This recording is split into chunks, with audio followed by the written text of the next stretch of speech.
Santiago José Castro, bienvenido a la barbería. Muchas gracias, William. Muchas gracias por la invitación. Se la tenía pendiente. Usted,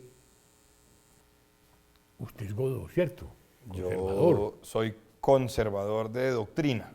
de doctrina. De doctrina, William, sí. ¿Y por qué dice que de doctrina? ¿Es que eso ya se acabó o qué? Yo renuncié al Partido Conservador hace unos días, sí, señor. ¿Cómo? Cuente a ver. Pues, William, yo llegué al Partido Conservador cuando todavía estaba en el colegio y trabajé en el Directorio Nacional Conservador y lideré varios grupos del partido y recorrí el país con el partido y siempre estuve participando activamente en conferencias para la formación de los jóvenes y los cuadros del partido, pero pues ese partido hoy en día es... ¿Y usted vive de una familia tan liberal, resultó Godó? Sí, yo vengo de una familia muy liberal y bueno, yo digo que es que yo leí los libros que había en la casa, William, y terminé siendo conservador. O sea que los demás no lo leyeron, ¿o qué? Ah, no, yo no sé, yo solo estoy diciéndole por qué terminé en el partido. Porque es que cuando a uno le dicen eso, es como quien dice, ellos no leyeron eso, entonces quedaron de liberales. Sí. Cada quien interpreta lo que quiera, Pues William. sí, claro, pero es que después de semejante varillazo, ¿qué va a interpretar uno?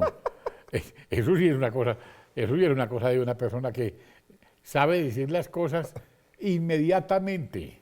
Pero ahí le cuento, mi abuela era de hecho del movimiento revolucionario liberal. Ah, Mi lopista. papá y mis tíos y todos eran o son liberales y yo sí soy y sigo siendo conservador, aunque ya no del Partido Conservador. Ya no del Partido Ya Conservador. no del Partido Conservador. O sea que usted es conservador, pero no es del Partido Conservador. No soy del Partido Conservador. ¿Por qué no es del Partido Conservador? Porque renuncié al partido hace unos días, no comparto Eso, ¿por qué? esas prácticas clientelistas, corruptas, que hoy por hoy imperan en el Partido Conservador. O sea que el partido se volvió un negocio, ¿o qué? Yo creo que el partido hoy por hoy es una empresa electoral sin ningún norte. Una familia empresa, Digamos una empresa con varias familias. con varias familias. Sí, William. ¿Y quién es el dueño de esas familias? Eso, O el papa de esa familia. Eso depende de la región. En cada Claro, región hay una porque eso familia es que manda. papá contrata y mamá nómina. Más o menos, haga de cuenta. Mamá nómina y luego entonces la amante es la nómina paralela y todas les gusta. Por Dios bendito.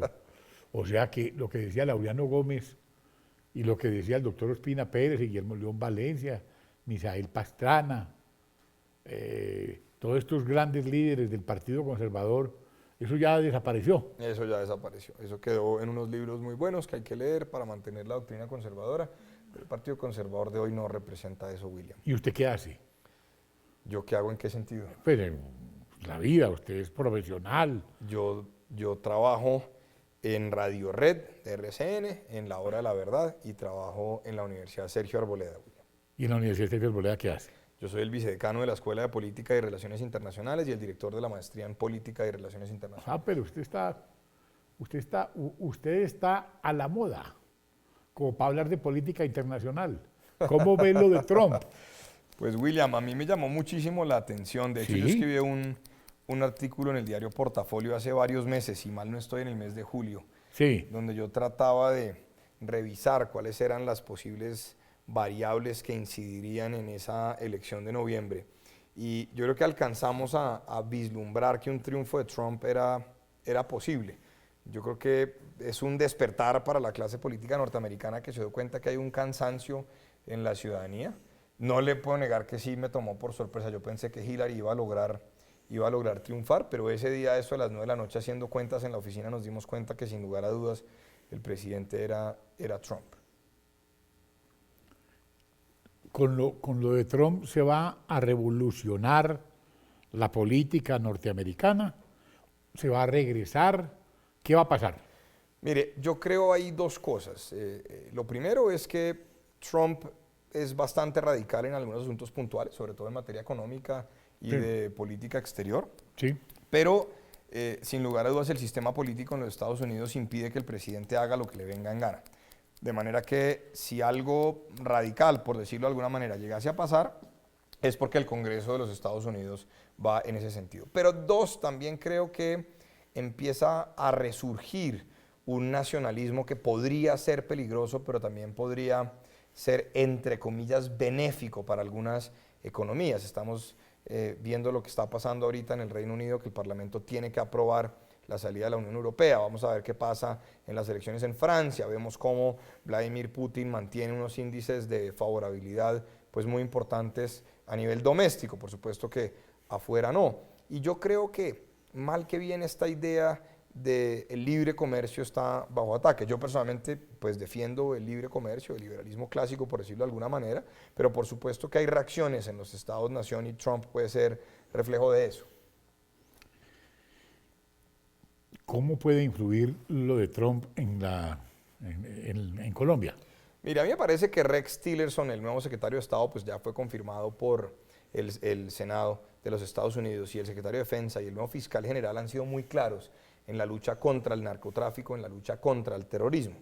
Y yo creo que lo que ya dijeron en el sentido de revisar con lupa el acuerdo logrado entre el gobierno de Santos y las FARC, pues puede hacer que la aproximación cambie. Sin embargo, no veo que vaya a haber un cambio radical en la relación de los Estados Unidos con Colombia, pero sí el gobierno colombiano, que ya está terminando, va a tener que replantearse muchas cosas.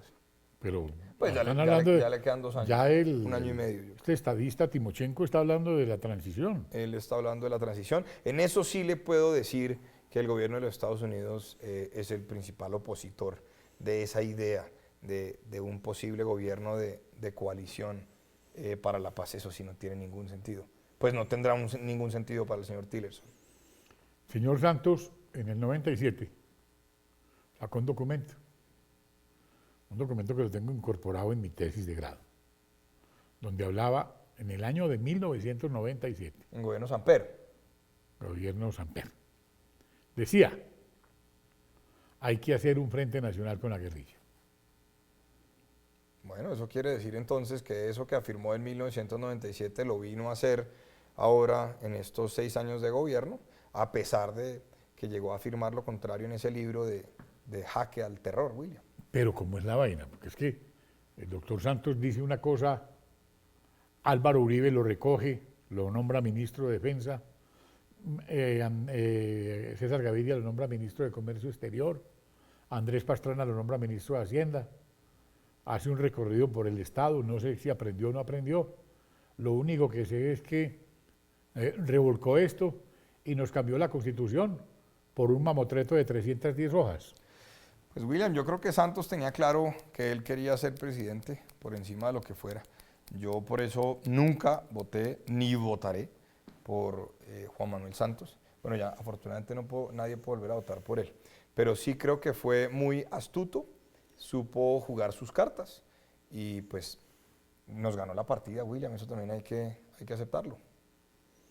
¿Y eso es responsabilidad de quién?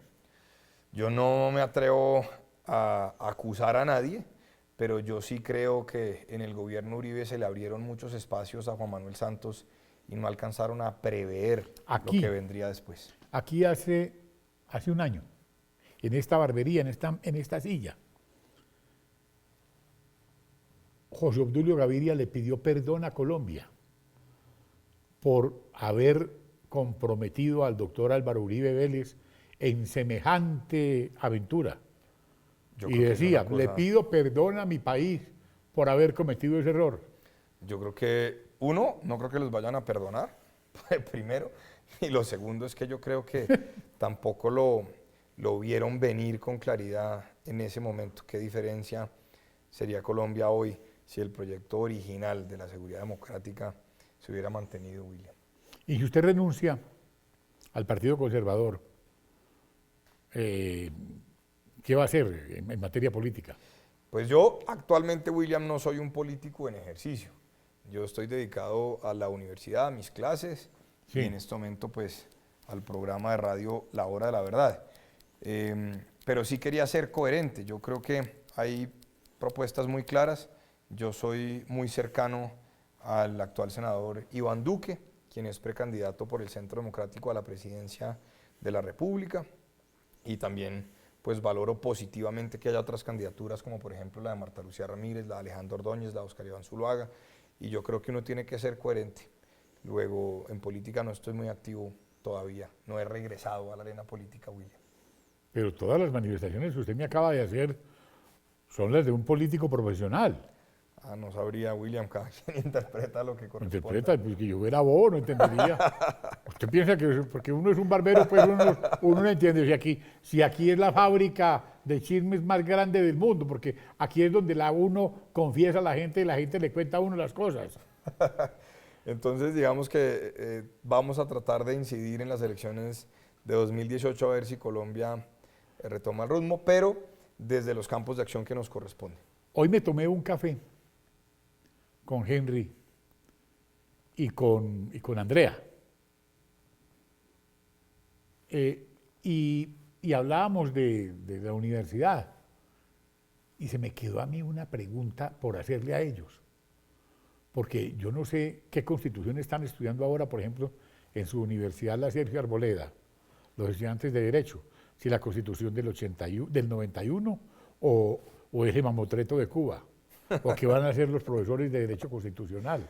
Esa es una excelente pregunta, William, que tendríamos que hacerle a los profesores de Derecho Constitucional. En la Sergio hay un grupo muy riguroso de Derecho Público. De hecho, hace poco la universidad publicó un libro sobre sustitución de la Constitución.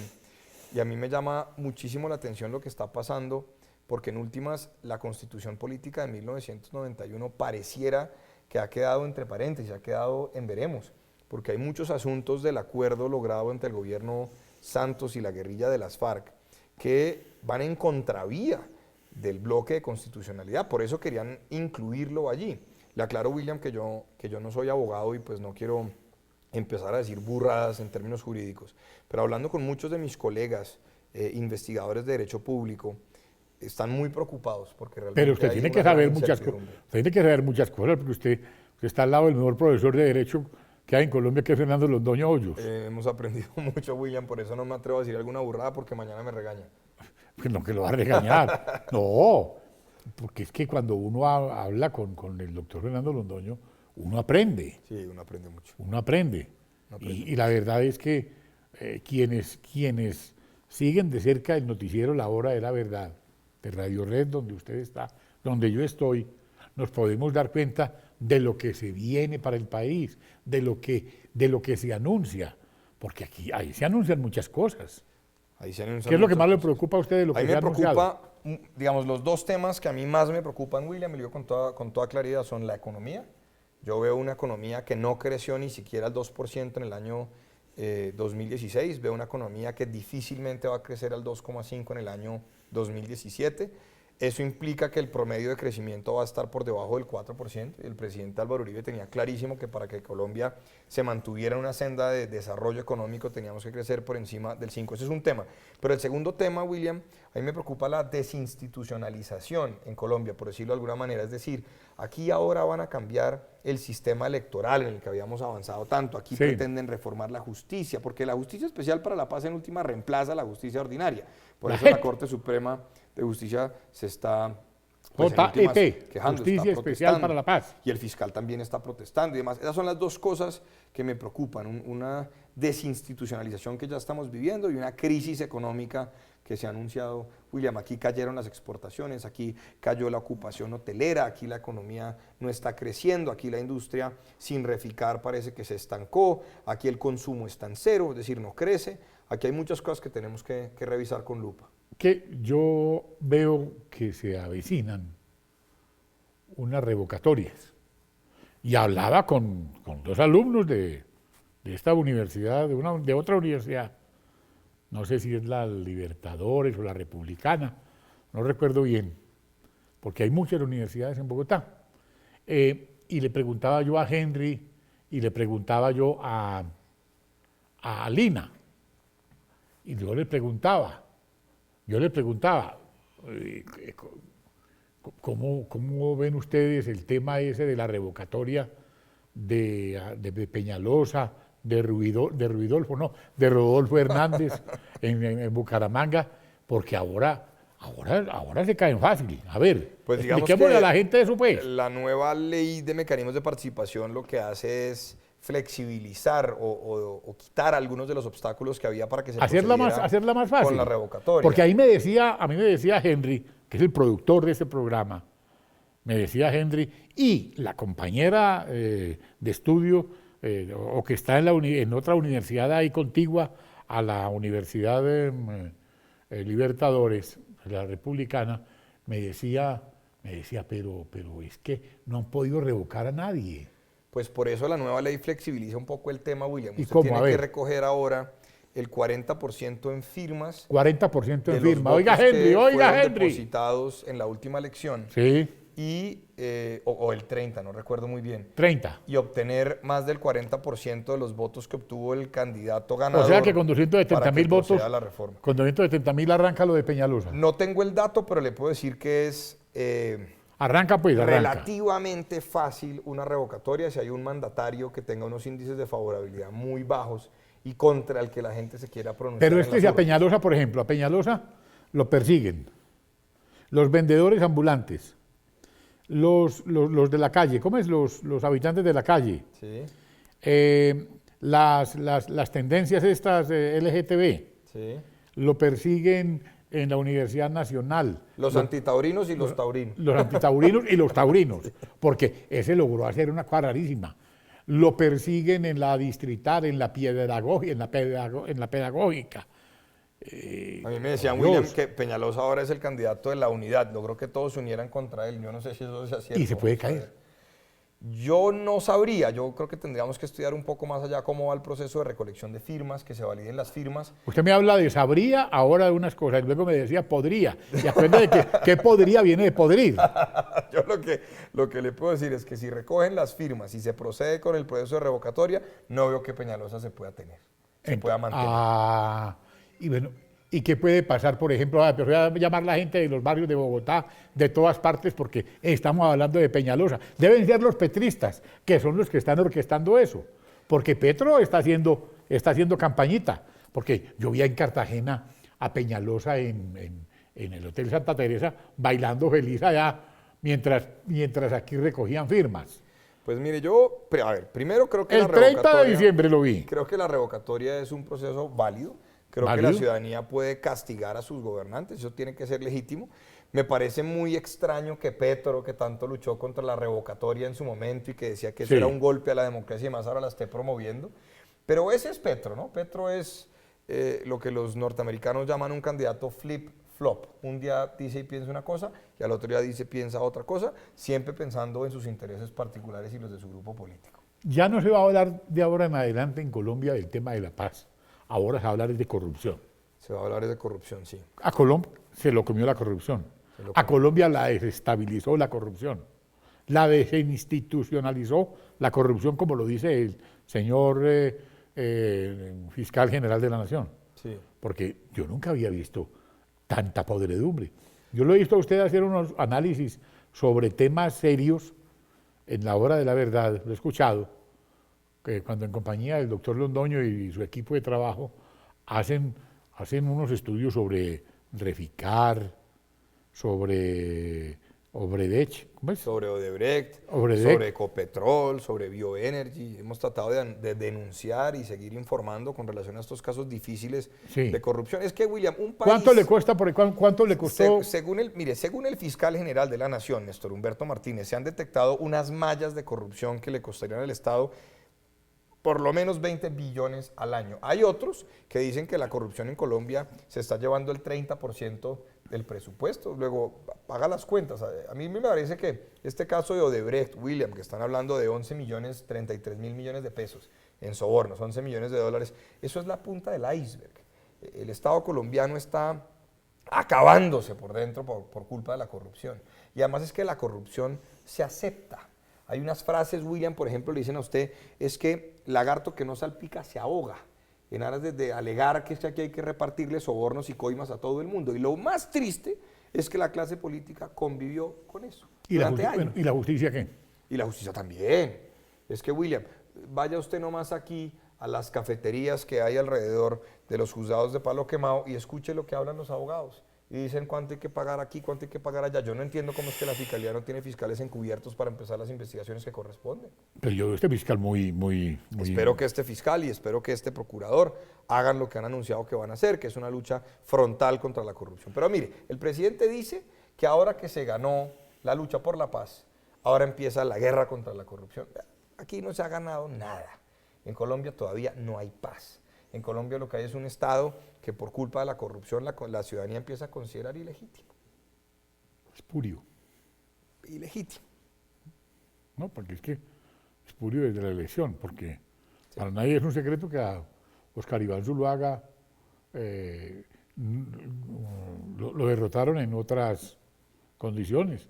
Oscar Iván Zuluaga era el ganador de... A mí me duele mucho lo que pasó en esa elección, William, porque a todos les recomiendo el libro de Ángel Becasino, sobre la estrategia de la paz que él publicó hace poco en ediciones B, si mal no estoy, donde muestra cómo asumieron la paz como la gran estrategia y cómo hicieron un mensaje reducido y claro con relación a la paz, y nos cuenta cómo hicieron esa cuña, usted recuerda, donde el presidente Santos le preguntaba a la señora si prestarían a sus hijos para la guerra, etcétera. Sí. Y para mí todo eso fue un gran engaño, y luego entonces pierden el plebiscito y alegan que fueron los del no los que engañaron a los demás. Pues, pero es que el Eso es un gerente de la absurdo. campaña, un señor Vélez Uribe, no me acuerdo ni cómo se llama, un tipo que fue candidato a la alcaldía de Medellín, sostenía eso.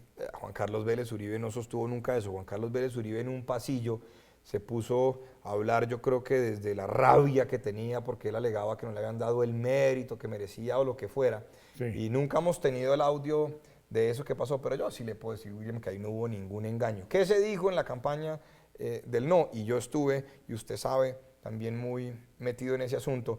Dijimos que los guerrilleros iban a llegar al Congreso de la República. Bueno, ya tienen 6 voceros de un movimiento que se llama Y les van a pagar, Voces ¿cierto? de Paz, están mirando a ver si les dan unidades de trabajo legislativos, ahí está. ¿Qué dijimos? Que se iban a concentrar y que iban a tener que construirles prácticamente pueblos para ellos donde iban a gobernar autónomamente. Ahí están ya con sus zonas de preagrupamiento y con sus zonas de concentración, están pidiendo que les hagan casas en concreto, etcétera. ¿Qué dijimos también? Dijimos que era muy difícil que la guerrilla aceptara ingresar al régimen subsidiado y que pronto iban a pedir que tuviera un régimen excepcional. Pastor Alape ya salió a decir que las FARC necesitaban un sistema de salud para ellos. Pero Santos ya se los ofreció. Pues yo no veo dónde está el engaño, William. Pero entonces Santos ya los ofreció. Santos ha estado ofreciendo. Y mire esta última, que es que causa indignación, William. Juanpa. ¿Cómo es posible que el presidente Santos diga que jamás, pero jamás solicitaron el perdón presidencial para Simón Trinidad? Y ayer entonces, o en estos días, Humberto de la Calle sale a decir que en efecto sí hicieron esa solicitud. Hace 3 años yo dije aquí en esta barbería, aquí lo dije, se lo dije a una persona que le hice la misma operación que estoy haciendo con su señoría. Le dije, el prerequisito para estos tipos disque someterse a un proceso de paz es si le sueltan a Simón Trinidad. Y en eso está comprometido el señor Juanpa. Lo dije aquí. La gente no me creyó. Luego lo hice público, más público de lo que se hace aquí, desde la emisora, desde Radio Red, de la hora de la verdad. Y eso la gente decía que no, que eso era imposible. Y ahí estaba Santos bajo cuerda, según lo que usted nos acaba de contar y según lo confirma Humberto de la Calle, el próximo candidato del Partido Liberal, al parecer, ¿no? Eso dicen, vamos a ver. El Partido Liberal está más dividido está más quebrado que un bulto de canela. Yo creo que el Partido Liberal está muy dividido y el Partido Conservador también. Sí. Sí. El Partido Conservador también está El Partido dividido. Conservador está muy dividido internamente. Ahorita estaba conversando con algunos amigos y me estaban diciendo cómo el nuevo presidente, el director Hernán Andrade, Sí. llegó allá a decirle a los funcionarios del directorio que tenían que llegar a las 7 de la mañana. A poner ¿Cómo? nuevas Cuénteme reglas, a eso. poner nuevas ¿Van a poner a trabajar la gente? condiciones. No, pues a poner a trabajar no, porque yo creo que trabajaban, sino que obviamente llega un nuevo directorio. Usted trabajaba Y ya antes. Yo trabajé allá entre 2007 y 2009. ¿Y qué Allá hizo en allá el usted? directorio, yo fui secretario técnico del directorio nacional encargado de la organización Nuevas Generaciones, William. Ah, ya. ¿Y entonces qué? Y conozco muy bien el ¿Y tema. Hernán por Andrade, dentro. entonces, Hernán qué es lo que va a Andrade hacer? llegó con un nuevo directorio y como es un partido que está soportado en el clientelismo, en los puestos y en los contratos, entonces cada integrante del directorio nacional está exigiendo su cuota. Y como no pueden llegar a hacer una masacre laboral, porque además el partido está quebrado, no tiene plata, ¿no? Tienen un déficit impresionante, entonces lo que tienen que llegar Pero es... las elecciones no les dejó mucha plata, pues. No, la reposición de votos, acuérdese que el partido se queda con un 15 o un 20% y lo más tiene que entregarse a los candidatos. Pero independientemente de eso, lo que le digo, William, es tienen que llegar a tratar de cansar a los funcionarios para empezar a cumplir cuotas burocráticas que se desprenden de acuerdos políticos. Mira, cuando Sí. yo estuve allá, el presidente entonces optó por empezar a hacer contratos de al año para ver a quién aburría. Y algunos se aburrieron y otros no. Y a otros, pues cuando nos renovaron el contrato, renunciamos al otro día. Pero eso es aparte. Yo creo que el Partido Conservador es la cuna del clientelismo y de las prácticas más marrulleras que hay hoy en Colombia. El 24 de enero usted renunció Yo renuncié el 24 de enero, sí señor. y el 25 renunció un señor Ceballos. Miguel Ceballos, el ex viceministro de Justicia, también renunció al Partido Conservador, sí Entonces, señor. ¿qué es lo que está pasando allá pues entonces? Y creo que va a renunciar más gente también en las regiones y creo que hay muchas personas que están ¿Y se van diciendo... para dónde? Pues William, habrá que ver. Yo creo que más allá de eso lo importante es ser firmes y coherentes con la doctrina conservadora. El Partido Conservador sin lugar a dudas hoy no lo representa, no lo digo yo solamente, O sea que hay lo una dijo línea- Álvaro Gómez antes de que lo mataran también, Sí. William. Hay una línea oficial del conservatismo Sí. que está con el gobierno. Sí. Y hay otra línea que está por fuera. Hay otra línea que está por fuera y que por ser coherentes dijimos, si no estamos con el actual gobierno nacional, con el que está el directorio nacional, que se eligió en una convención extraña y rarísima, pues lo mejor es ser coherentes con nuestros principios y retirarnos de eso que hoy se llama Partido Conservador, pero que Álvaro Gómez ya lo había dicho, William. Álvaro Gómez dijo, en Colombia hay más conservatismo que Partido Conservador. Y Y el eso Partido está muy bien Conservador está dedicado a los contratos, a los puestos y a un conjunto de prácticas que no me atrevo a llamar corrompidas porque van y me meten una denuncia penal. Pues después de lo que ha dicho aquí, usted ya está con 3 penas de muerte. Está condenado. Oiga, Después de lo que le escuché. Oiga, eso, no diga eso. Pero mire, yo le quiero decir una cosa. Me dolió mucho renunciar al Pero Partido Conservador. me encanta oír una juventud vibrante, una juventud con ganas, una juventud rebelde que no traga entero. Y usted es uno de ellos. Le pusimos este trapo rojo como para recordarle que su familia era liberal, pero usted es más godo que yo. Ahora le digo todo. Bueno, no sé, William, pero sí me siento conservador y creo en los principios reales del Partido Conservador, no en los que están ahora. Se nos fue en el Tolima o el doctor Lacerna, ¿quién va a reemplazarlo?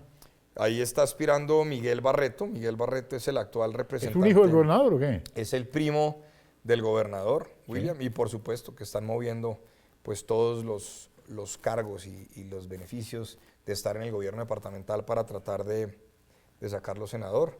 Él es el que aspira uno pasar de Juan Mario Lacerna a Miguel Barreto. Bueno, yo conozco a Miguel, es una persona querida, pero pues sin lugar a dudas era otra cosa Juan Mario Lacerna. Bueno, usted es usted tiene más futuro que pasado. Usted es un hombre que con su inteligencia alimenta a diario esa radioaudiencia que dirige el doctor Fernando Londoño. Y me alegra mucho que haya estado hoy aquí en la barbería, contándole al país el pensamiento de un joven rebelde, capaz, inteligente, lleno de conocimientos y ante todo de lecturas bien escogidas. ¿Qué está leyendo ahora? Ahorita estoy releyendo un libro, William, de John Eliot que se llama Imperios del Mundo Atlántico. Me parece que la historia siempre tiene que estar presente. Por eso estudié historia en la universidad y ese es el libro de hoy. Mi doctor, muchas gracias por estar hoy aquí con nosotros. No, William, muchas gracias a usted. Muchas gracias a usted por la invitación. De verdad nos emociona. Aquí tuvo usted la producción toda de este programa, pendiente de lo que usted decía, porque me dijeron, nos vamos a sentar a escucharlo. El productor y Karina. Es que yo le dije Lina, le dije Andrea, y es Karina. Bueno, ya, Karina. Y entonces para nosotros fue muy importante, porque Bueno, esta fue William, más que muchas todo gracias. una clase, una cosa pedagógica, una cosa llena de inteligencia, porque qué bueno escuchar a la gente cuando tiene equipaje intelectual y saberse dirigir a una teleaudiencia que está muy desorientada en nuestro país, desafortunadamente, porque no tenemos ni constitución. Pues tenemos una constitución enredada, William. Claro. Bueno, mi doctor, muchas gracias. Muchas gracias a usted por la invitación. Muy William. amable, muy querido, de verdad.